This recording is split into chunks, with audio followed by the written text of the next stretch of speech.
Peace and blessings, my beloved family. This is your favorite, smoothest professor, Brother O, coming at you with some more knowledge and information. Today's piece of information is vital and pertinent. We are discussing our wonderful and beautiful black sisters. Before we ask why people call black women angry, we need to ask who created the label and what purpose it serves. This stereotype did not fall from the sky. It was built. It was built to make black women's truth sound like attitude and anger, and black women's resistance look like pathology. That is where we must begin. The first lesson is simple, but necessary. Black women were not born angry. They were not born bitter. They were not born hostile. They were not born difficult.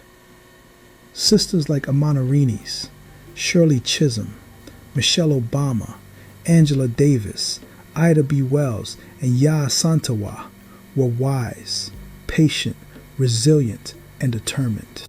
But systems of power have always needed a way to explain away the pain of the people they harm. When black women resisted, their resistance was reframed as attitude. When black women told the truth, that truth-telling was reframed as hostility. When black women defended themselves, self-defense was reframed as danger. Once a black woman could be labeled difficult, her pain no longer had to be heard. Her wound could be ignored. Her warning could be dismissed.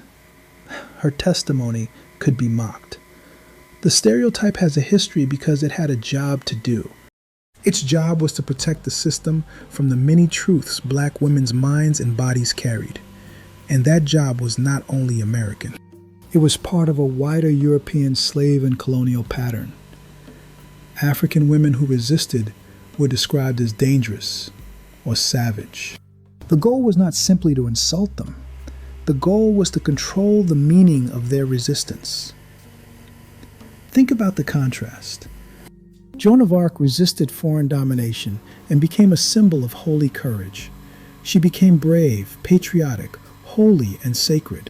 Queen Nzinga of Ndongo resisted Portuguese invasion, enslavement, and conquest.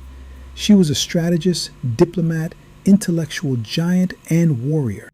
Yet African women who resisted European power were too often framed as threatening, evil, or impossible to control.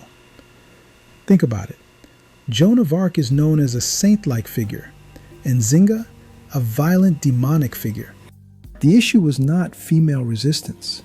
The issue was which women were allowed to be considered heroic when they resisted.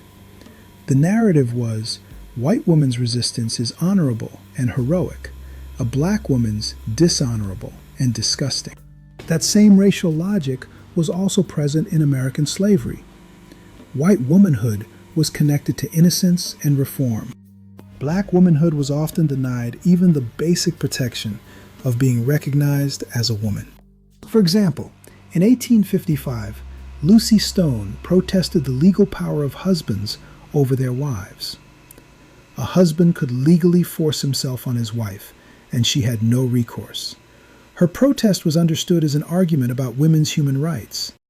That same year, Celia, an enslaved black woman in Missouri, resisted years of violent sexual violations and assaults from her owner and ultimately dealt with him, getting rid of him permanently.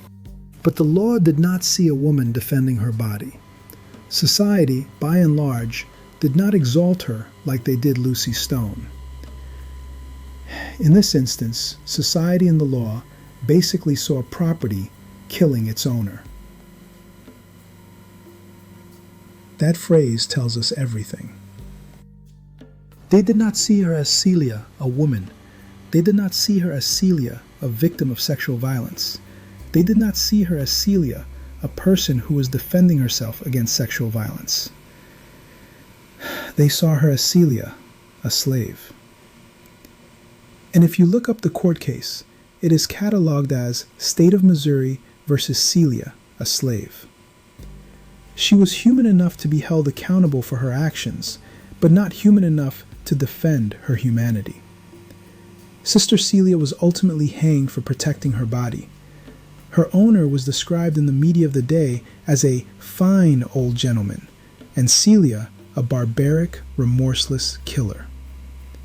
You see, the continuation of the demonization of black women, the same America that heard a white woman's protest as rights, heard an enslaved black woman's self-defense as murder.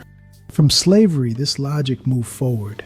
It moved into Jim Crow culture, radio, schools, and eventually social media. One of the clearest forms was satire, presenting black women as loud, hostile, and impossible to satisfy. This image trained the public to hear black women's pain as noise, as a nuisance, as something irrelevant.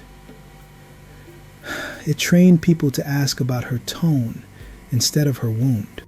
Once labeled loud and unnecessary, nobody had to ask what had been done to her or what she was trying to protect. And we must not pretend this is only old history. The stereotype survives in workplaces and classrooms. It survives where a black woman is called abrasive or aggressive for the same direct language and actions that lead a white man to be called decisive. It survives in classrooms where black girls are punished for not accepting ill treatment or how adults imagine their tone. Most times, teachers come in with pre-existing prejudices about young black students, female and male. It survives in churches and other religious institutions, where submission is preached to females more often than accountability is preached to men. It survives online, where black women are mocked as bitter or combative for explaining themselves or for simply expressing their intellect. But the deeper truth remains, as we have seen. Black women were never the problem. The label was the problem. The system was the problem. Men's attitudes are the problem. Part 1 has explained the first side of the trap. Their clarity becomes attitude. Their warning becomes hostility. But there is another side to the trap. The strong black woman. The angry black woman was created, and what was created can be exposed.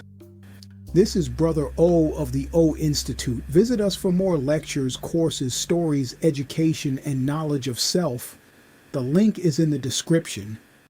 Peace and power, beloved family. Remember the history. Question the label. Protect the humanity.